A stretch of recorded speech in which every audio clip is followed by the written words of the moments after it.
Le 20 juin dernier, les avocats de la famille de Delphine Jubilard, disparue dans la soirée du 15 décembre 2020, ceux du principal suspect, Cédric Jubilard, ainsi que ceux des enfants du couple étaient présents devant le palais de justice de Toulouse afin d'examiner une demande très spéciale, celle que l'artisan plaquiste soit libéré sous bracelet électronique.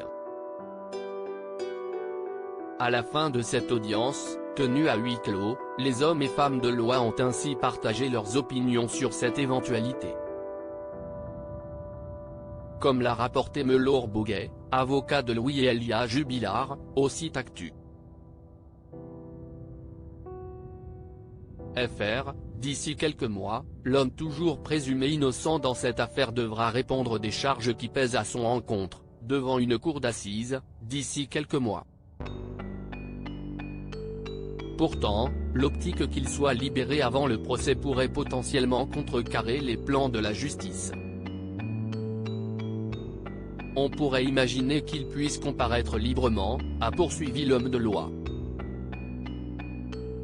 Mais la personne qui commet un meurtre contre son conjoint encourt la réclusion à perpétuité. Et Cédric Jubilard pourrait avoir la tentation de s'enfuir et de s'affranchir du procès à venir. Une hypothèse qui, si elle se produit, pourrait causer d'amples rebondissements.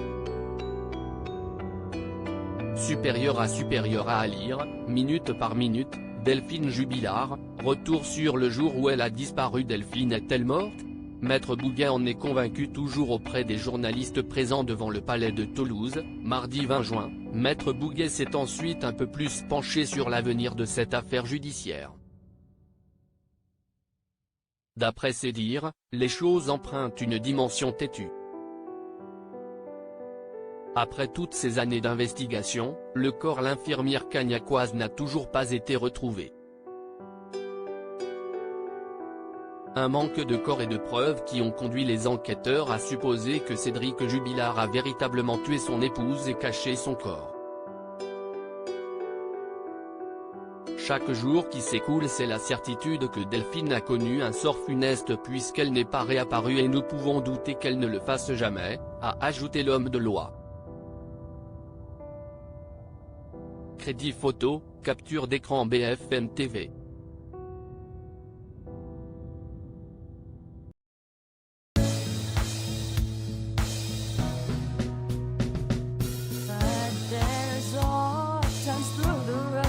I've been